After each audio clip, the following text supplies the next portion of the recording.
Hello friends, welcome to S Y academy. आज इस video में हम लास्ट टॉपिक डिस्कस करेंगे इस चैप्टर का। और जैसे आप देखते हुए आ रहे हैं ऑलरेडी थीम्स वाली बुक्स में कि ये टाइमलाइन होती है इसमें, और ये टाइमलाइन जो है इस पर मैं सेपरेट वीडियो बनाता हूँ, थोड़ा सा आपको एनालिसिस देता हूँ क्योंकि ये इंपॉर्टेंट है, काफ़ी इंपॉर्टेंट है दोस्तों। तो फ्रेंड्स चलिए देखते हैं एक बार ये क्या क्या इंपॉर्टेंट है, और ये एग्जाम्स में आने के लिए बहुत ही ज़्यादा इंपॉर्टेंट है। और थोड़ा क्रोनोलॉजी, इवन इवन आपका जो कंप्लीट आंसर होगा ना, उसमें ये डेट्स मेंशन होनी चाहिए दोस्तों, ऐसे ही मेंशन होना चाहिए जैसे ये लिखा हुआ है ना, थोड़ा टेक्निकल टर्म्स में। तो 1526 एक बहुत ही इंपॉर्टेंट डेट है दोस्तों। 1526 पहला बैटल हुआ पानीपत का। 2000 आई थिंक 15 था या 14 था, आई थिंक 2014 यूपीएससी के मेंस में एक क्वेश्चन पूछा गया था कि ये पानीपत में युद्ध क्यों होते थे। ठीक है, अच्छा क्वेश्चन था काफी। और मल्टीपल लोगों ने मल्टीपल आंसर्स लिखे थे, एग्जैक्ट आंसर तो यूपीएससी बताता नहीं है। आप बताइए, आपको क्यों लगता है कि बैटल पानीपत में 3 युद्ध क्यों हुए मेडिवल टाइम में? ऐसा क्या था बैटल ऑफ पानीपत में, मतलब पानीपत में क्या था, है ना? चलिए यहाँ देखते हैं। 1526 में बाबर ने इब्राहिम लोदी को डिफीट करा।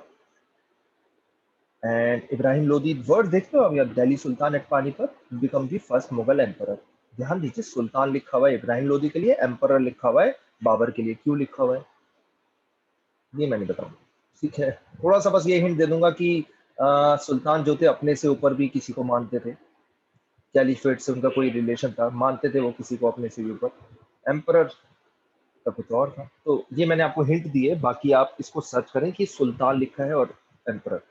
एक और चीज बता दूं, बाबर के आगे, अकबर के आगे, शाहजहां, औरंगजेब, इन सबके आगे आपने सुल्तान लिख दिया तो समझो कि अगर 15 मार्क्स का क्वेश्चन है तो 2-3 नंबर तो सीधे गए।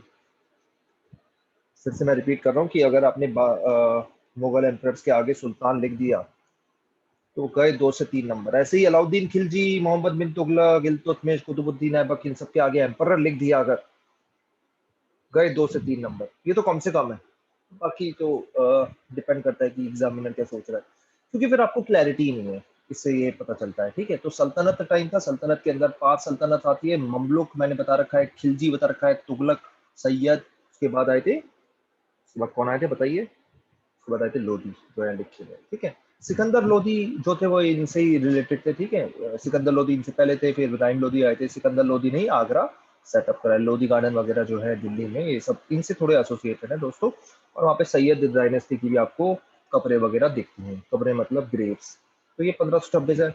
जो यूपीएससी का ऑप्शन ले रहे हैं ना, वो डेट भी याद करे, एग्जैक्ट डेट कौन सी डेट थी। ठीक है, जिनको पता है डेट वो कमेंट सेक्शन में लिख सकते हैं। तो 1526 से लेके 1530 तक दोस्तों बाबर का शासन रहा था। 4 साल युद्ध ही लड़ते रहे वो। और जो जो वो करते थे अपनी बुक में लिखते थे। इनकी बुक जो है बाबरनामा या तुजुक बाबरी जो आप कहें, और नेक्स्ट वीडियो, नेक्स्ट चैप्टर जो है उसमें अच्छे से बता रखी है। फिर आ जाते हैं 1530 से लेके 1540, 10 साल तक फर्स्ट फेज रहा हुमायूं का। ठीक है दोस्तों, हुमायूं जो सेकंड मुगल रूलर थे, कोई खास नहीं थे, कोई उनका कोई खास अचीवमेंट नहीं था। एक चीज यहाँ पे अ, याद रखिए कि 10 साल ये रहे, और मतलब ये थोड़े से ना मतलब ये नहीं होता, थोड़े आइडियलिस्टिक टाइप के थे हुमायूं। ठीक है, जो चीजें हैं जैसे अपना एम्पायर जो है, मुस्लिम्स में क्या होता है दोस्तों कि अपना एम्पायर ना अपने भाइयों में डिवाइड करना होता है। किसी कोई ऐसा नहीं करेगा शासक, कोई ऐसा शासक नहीं करेगा, लेकिन हुमायूं ने ऐसा करा। तो ऐसा कोई आदमी अगर है, सोच लो उसका क्या होगा। उसका यही होगा कि 1540 में वो भगा दिया जाएगा। बड़ी मुश्किल से बचे थे, एक नाव वाले ने इन्हें बचाया था। उस नाव वाले को इन्होंने एक दिन के लिए एक नाव वाले को एक दिन के लिए रूलर भी बना दिया था हुमायूं ने। ठीक है, तो ये है। लेकिन एक चीज याद रखिए कि अगर कोई अच्छा इंसान आप देखोगे तो आपको शायद वो हुमायूं दिखेंगे, लेकिन अब अच्छा इंसान रूलर बन जाए ये थोड़ा सा टफ हो जाता है। यहाँ देखो 1540 से लेके 1555 तक, 15 साल तक सूर का टाइम रहा। सूर, शेरशाह सूरी बहुत ही इंपॉर्टेंट रूलर, जिन्होंने जीटी रोड बनवाए, जिन्होंने सिल्वर रुपया बनवाया, लैंड रेवेन्यू पॉलिसीज अपनाई। ठीक है, बहुत कुछ करा शेरशाह सूरी ने। 5 साल में बहुत कुछ कर लिया। सासाराम में इनका मौजोलियम भी है, जाना अभी बिहार में है ना, पानी वानी के बीच में, थोड़ा सा लेक के बीच में बना हुआ है। तो वो है शेरशाह सूरी का। और बड़ी फॉक्स टाइप के इंसान और बड़े ही तेज तरीके के इंसान थे शेरशाह सूरी।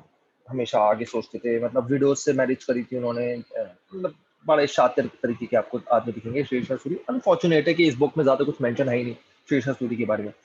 शेरशाह सूरी 1540 से लेकर 1555 तक नहीं रहे, 5 ही साल रहे थे, 1540 से 1545। इसको एक बार चेक कर लेना, मैं यहाँ पे गलत भी हो सकता हूँ, मेरे हिसाब से 40 से 45 रहे हैं। शेरशाह सूरी। उसके बाद क्या हुआ, अनफॉर्चुनेट डेथ हो गई, तोप वगैरह बन रही थी, वहीं तोप से इनकी डेथ हो गई और खत्म। फिर उसके बाद और भी रूलर रहे शेरशाह सूरी के आगे जो चले लोग, है ना। और हुमायूं डिफीटेड बाय शेरशाह सूरी, 2 बार हराया था। और सफाविद कोर्ट है ना, इंडिया के बाहर, ईरान वगैरह, इन सब ने इनको रखा, संभाला हुमायूं को। ठीक है।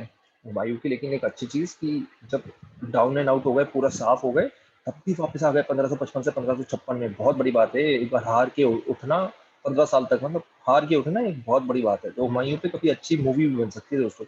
10 साल शासक रहे, 15 साल साफ हार घूमते रहे, अपनी लाइफ बचाई उन्होंने, वापस आ गए, वापस आए और अनफॉर्चुनेट रहे एक ही साल। ठीक है, गिर गए सीढ़ियों से, मर गए, है ना। तो अनफॉर्चुनेट रहा है। और रीगेन लॉस्ट टेरिटरीज इन्होंने रीगेन करी नॉर्थ इंडिया में। उसके बाद इनकी डेथ हो गई 1556 में। और इनके बहुत ही छोटे बेटे थे, बहुत ही कम एज के, उनका नाम है अकबर। वो अकबर जो है नेक्स्ट रूलर बनेंगे, नेक्स्ट एम्परर बनेंगे। उसके साथ साथ आप ये भी याद रखें कि अ, हुमायूं जो थे वो जब इधर उधर भाग रहे थे, तो एक राजपूत घर में अकबर का जन्म हुआ था। ठीक है, ये चीजें भी आपको याद रखनी है। एंड यहाँ पे हुमायूं वापस आ जाएंगे एंड वो रूल करेंगे। ठीक है, एक साथ। हुमायूं टॉम्ब है एक बहुत इंपॉर्टेंट, आर्किटेक्चर कल्चर तो इंपॉर्टेंट रहता है। ये हुमायूं टॉम्ब दिल्ली में विजिट करें आप, बहुत अच्छी लगेगी आपको। सेकंड चीज जो आपको हुमायूं टॉम्ब में याद रखनी है कि उनकी वाइफ ने उनके लिए बनाया है। तो ताजमहल को याद किया जाता है कि एक हस्बैंड ने अपनी वाइफ के लिए बनाया। हुमायूं टॉम्ब एक वाइफ ने अपने हस्बैंड के लिए बनाया। उनकी वाइफ का नाम क्या है, ये आप कमेंट सेक्शन में लिखो। ए से नाम शुरू होता है शायद, है ना। अब ये आ गया अकबर का टाइम पीरियड। देखो 49 ईयर्स तक अकबर रहे, 1556 से लेकर 1605, ये रेन ऑफ अकबर है। हजारों चीजें हुई इसमें। ठीक है, बहुत सारी मनसबदारी सिस्टम आया इसमें, इबादत खाना बना, और क्या क्या हुआ। लैंड रेवेन्यू सेटलमेंट हमने तो देख ही लिया है, ILRS, लैंड रेवेन्यू सेटलमेंट। ठीक है। उसके बाद आप देखो तो आर्किटेक्चर वाइज आगरा फोर्ट बना, फतेहपुर सीकरी बना। ठीक है, ऑलमोस्ट नॉर्थ इंडिया तो पूरा ही कब्जा हो गया, गुजरात, सिंध। ठीक है, मिडल इंडिया काफी ने तो खुद ही एक्सेप्ट कर लिया था कि हाँ भाई अकबर ही ग्रेट है। उसके बाद डेक्कन तक पहुंच गए थे अकबर, डेक्कन वगैरह में भी पहुंच जाएंगे आपको। अहमदनगर खंडेश से थोड़ी आपको दिखेगी फाइट यहाँ पे। उसके बाद अकबर जो है उन्होंने राजपूत पॉलिसी बड़ी अच्छी अपनाई। तो ये सब चीजें इन्होंने अपना दीन इलाही काइंड ऑफ एक रिलीजन फिलोसफी, डिबेट है कि क्या है दीन इलाही, तो मैं इसलिए मल्टीपल चीजें बोल रहा हूँ। कुछ लोग बोलते हैं रिलीजन है, कुछ लोग बोलते हैं फिलोसफी है ना। तो वो स्टार्ट हुआ। उसके बाद इनके बेटे आए 1605 से लेके 1626, जहांगीर, सलीम मूवीज में जो नाम है ना।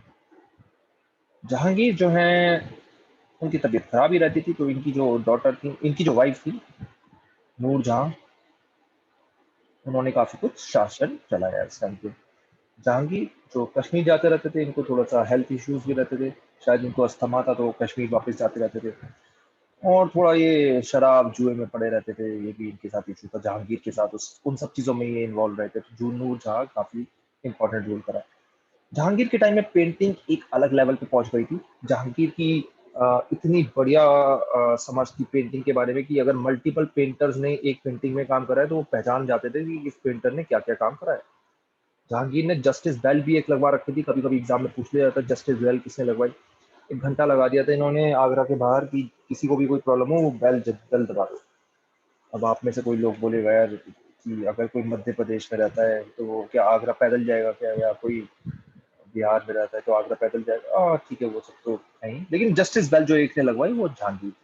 उसके बाद उनके बेटे आ गए 1628 से लेके 1658 तक, शाहजहां। शाहजहां तख्ता जब बैठ रहे थे तो इनकी नूरजहां से काफी कुछ लड़ाई बड़ाई हुई। अल्टीमेटली शाहजहां जो बन गए, इनका नाम खुर्रम था, खुर्रम नाम था इनका। इनके पीरियड को गोल्डन पीरियड कहा जाता है, गोल्डन पीरियड। मैंने एमसीक्यूज बना रखे हैं शाहजहां के, अटेम्प्ट कर लेना। अच्छे एमसीक्यूज है, ऐसी एमसीक्यूज मैंने अकबर के भी बना रखे हैं, वो भी आप अटेम्प्ट कर लेना, आपको अंडरस्टैंडिंग बढ़ जाएगी। और और किसी टॉपिक पे एमसीक्यूज चाहते हो तो आप मेरे को कमेंट सेक्शन में लिख देना। शाहजहां के टाइम पीरियड में बहुत कुछ हुआ, गोल्डन टाइम पीरियड तक खूब पैसा था सरकार के पास। तो इन्होंने जामा मस्जिद बनवाई, इन्होंने आगरा फोर्ट को और बेटर कराया, इन्होंने लाल किला बनाया जो तो बहुत ही पॉपुलर है। ताजमहल तो लिख ही देता हूँ, है ना। उसके बाद ऐसी एक और बहुत बनवाया इन्होंने, मस्जिद एक और है आगरा में, बिल्कुल नोन ही नहीं है। और बहुत सारे गार्डन वगैरह भी इन्होंने बनवाए शाहजहां ने। शाहजहाँ के टाइम में थोड़ा सा ट्राई करा मुगल ने कि हम सेंट्रल एशिया पे कब्जा कर लेते हैं, जो हमेशा एक चाहत थी बाबर की इस टाइम पीरियड में, लेकिन वो हो नहीं पाया। बादशाहनामा शाहजहाँ के लिए लिखा गया, अकबर के लिए अकबर नामा, और एन ए अकबरी जो तीसरी बुक है जो हमने देखी है ना, ये सब बुक्स लिखी गई हैं, तो ये हमें याद रखना है दोस्तों। बाबर नामा तो मैंने बाबर का बताया है कि वो खुद ही लिखते थे, जिसको तुजुकी बाबरी कहते हैं, है ना। तो ये शाहजहाँ का टाइम पीरियड है दोस्तों। फिर शाहजहाँ के बेटे थे, ये शाहजहाँ चाहते थे दारा शेख को उनके बेटे बने, जो वो काफी सेक्युलर आदमी थे। सेक्युलर से कहने का मतलब ये है कि जो योगीज वगैरह के साथ भी बैठते थे, सूफीज के साथ भी बैठते थे, वो जो थे वो उनको डिफरेंट डिफरेंट लैंग्वेजेस में उपनिषद वगैरह को भी पढ़ते थे, है ना। ये सब इनके आपको दिखेगा कि मल्टीपल टैलेंट था, लेकिन एक टैलेंट नहीं था दारा शेखों के पास, कि वो एडमिनिस्ट्रेटर अच्छे नहीं थे, उनको रूल करना नहीं आता था। ठीक है, यही जब बेसिक कमी होती जो एक रूलर में चाहिए होता है ना, जब यही बेसिक आप में कमी है, आप में सारी अच्छाई है, तो यही होगा कि जो औरंगजेब ने उनके साथ करा। औरंगजेब जो एक बहुत ही कैपेबल एडमिनिस्ट्रेटर, रूलर और एक शातिर आदमी थे, उन्होंने मरवा दिया दारा शिकोह को। डिफरेंट डिफरेंट स्टोरीज है, पढ़ना बड़े बुरे तरीके से दारा शिकोह की डेथ हुई, और जो भी था ये ऐसे ही चलता है। तो 49 ईयर्स तक अगेन, 49 तक अकबर, 49 तक औरंगजेब रहे।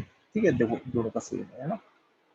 औरंगजेब के टाइम में बड़े ही मतलब ऐसे इंसान थे कि वो 5 वक्त की नमाज पढ़ते रहे, मतलब लड़ाई वगैरह भी होती थी तो भी नमाज पढ़ने चले जाते थे, बहुत ही तेज थे।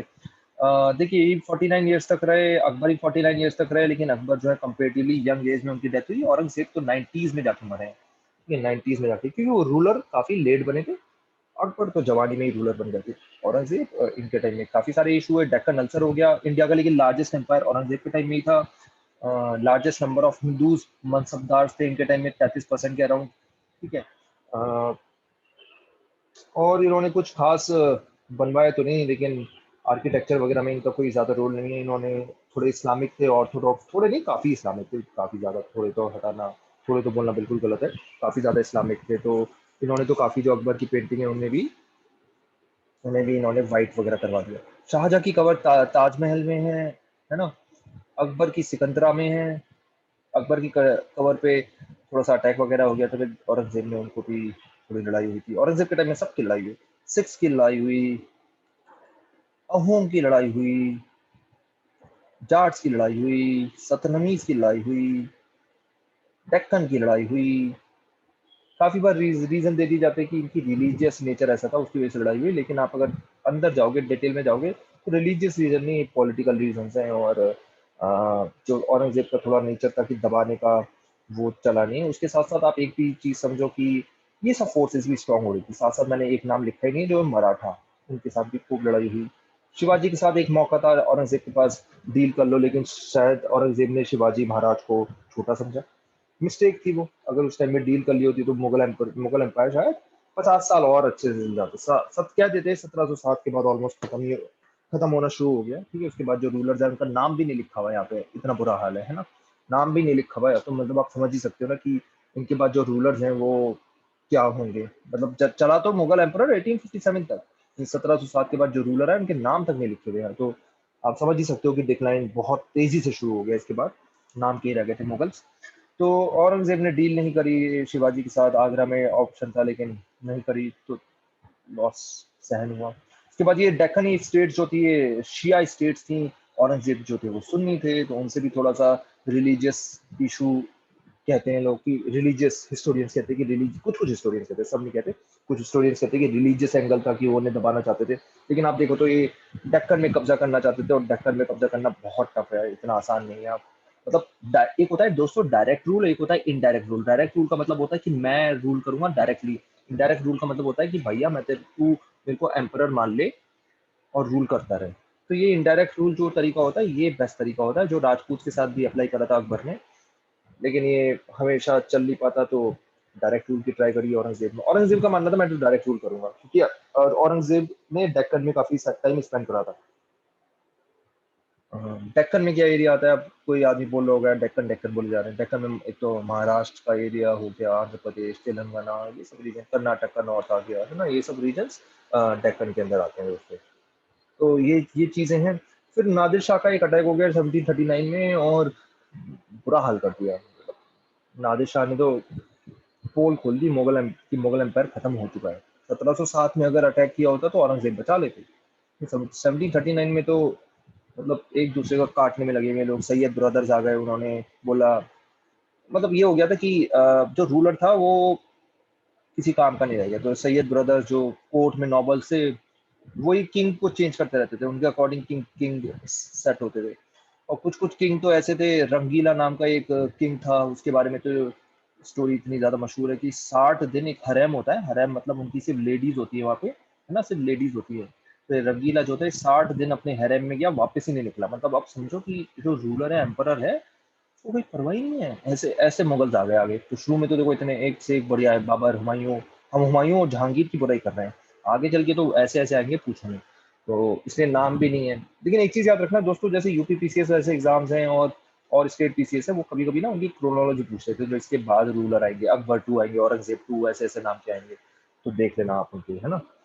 1761 में एक और बहुत बड़ा इंसिडेंट हुआ। देखिए मराठास बहुत ऊपर तेजी से आ रहे थे, और मुगल जब थोड़े से डिक्लाइन हो गए थे, तो मराठास की ट्रीटी भी हो गई थी कि हम आपको बचाएंगे। लेकिन मराठास बहुत तेजी से आगे बढ़ रहे थे, लेकिन उन्होंने भी इंटरनल फ्यूड्स होना शुरू हो गए, एक दूसरे से लड़ाई वगैरह, है ना। मतलब 5 पार्ट्स में डिवाइड हो गया था मराठा एम्पायर, है ना। आपने शायद सुना होगा, 5 पार्ट्स में पेशवा का अपना बना हुआ था, है ना। एंड भोसले थे, उसके बाद गायकवाड़ थे। तो इस इन सब में होलकर थे, इन सब में एक दूसरे में लड़ाई वगैरह खूब होती रहती थी, बनती नहीं थी। और उस वजह से ये 1761 में जब बैटल हुई, तो अहमद शाह अब्दाली ने बहुत बुरी तरीके से मराठास को हरा दिया। बहुत सारे रीजन है इसके कि ये प्लेन में लड़ाई कर रहे थे, मराठास को आदत थी पहाड़ों वगैरह में लड़ने में। और गुरिल्ला वॉरफेयर यहाँ पे हो नहीं पाई, मराठास का किसी ने साथ नहीं दिया, मराठास ने किसी का साथ दिया भी नहीं, है ना, क्योंकि मराठास को खुद में ओवर कॉन्फिडेंस था। मराठास मराठीज की एक पॉलिसी थी टैक्स रेवेन्यू अर्न करने की, कि चौथ बोलते थे उसे। वो बोलते थे कि आप मुझे पैसे दो वरना मैं आपको लूट लूंगा। तो इससे क्या था कि और लोग नाराज रहते थे। चौथ एक पॉलिसी थी, पढ़ना आप इसके बारे में, चौथ एंड स्वदेशमुखी। चौथ में ये था कि आप नेबरिंग एम्पायर से बोलते थे कि आप मुझे पैसे दो वरना मैं आपको लूट लूंगा। तो जो जो पैसे दे देता था उस पर अटैक नहीं करते थे मराठा, उन पे अटैक नहीं करते थे। तो इससे जो नेबरिंग किंगडम से वो नाराज रहते थे। तो जब ये थर्ड बैटल ऑफ पानीपत हुई, तो किसी ने साथ नहीं दिया। यहाँ पे सेकंड बैटल ऑफ पानीपत नहीं लिखी हुई, इसका डेट लिखना दोस्तों, इसकी डेट क्या है। ठीक है, इसकी डेट क्या है और किस किसके बीच में हुई, किस किसके बीच में हुई, ठीक है। सेकंड बैटल ऑफ पानीपत किस किसके बीच में हुई और उसकी डेट क्या है। फर्स्ट लिखिए, थर्ड लिखिए, सेकंड नहीं लिखी, क्यों नहीं लिखी पता नहीं। तो ये है दोस्तों, है ना। तो काफी साथ नहीं मिला, और इस पे मूवी भी बनी है। अनफॉर्चुनेटली मूवी थोड़ी और बेटर बन सकती थी, लेकिन जो है सो है। तो third battle of Panipat, Sadashiv Rao भाव थे उनका नाम। मराठास को जो लीडर थे सदाशिव राव भाव थे। उनका भी एक एटीट्यूड कहा जाता है कि वो एक रीजन था जिसकी वजह से मराठास हार गए। 1765 में दोस्तों क्या हुआ कि दीवानी, मतलब रेवेन्यू राइट्स और बंगाल मिल गए ईस्ट इंडिया कंपनी में।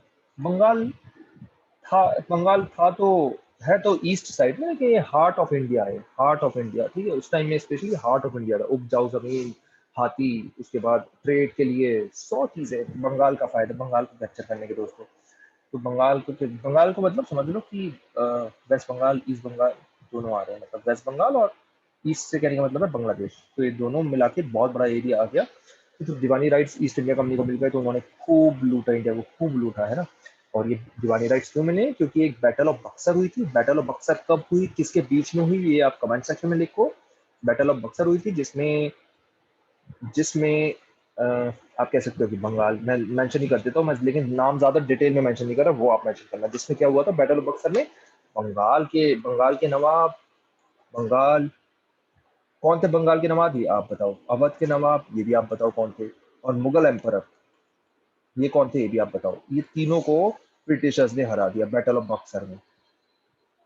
ब्रिटिशर्स ने हरा दिया। तो ब्रिटिशर्स ने जब हरा दिया, तो बस ब्रिटिशर्स ने एक ट्रीटी करी, इलाहाबाद ट्रीटी जिसे कहा जाता है, ठीक है। इलाहाबाद ट्रीटी करी और उसके हिसाब से दीवानी राइट जो है बंगाल के मिल गए इन्हें। फिर उसके बाद 1857 में आपको पता ही है रिवॉल्ट हुआ था, एक बहुत बड़ा रिवॉल्ट हुआ। ये रिवॉल्ट में कहा गया कि हिंदू मुस्लिम सब मिल गए, उन्होंने बोला कि हमारे रूलर जो है वो तो बहादुर शाह जफर है, बहादुर शाह जफर ने खुद कुछ नहीं बोला, खुद तो वो बुड्ढे इंसान थे, बहुत डरे हुए थे, लेकिन सबने बोला कि हमारे रूलर ये है मुगल एम्परर। आप यहाँ देखो कि मुगल एम्पायर की इंपॉर्टेंस देखो आप, कि इतने साल बाद 1857 में भी लोगों के मन में यही है कि हाँ हमारे रूलर तो मुगल एम्पायर ही हैं। तो ये एक इंपॉर्टेंस है मुगल एम्पायर की, देखो जबकि मुगल एम्पायर कितना डिक्लाइन हो चुका है।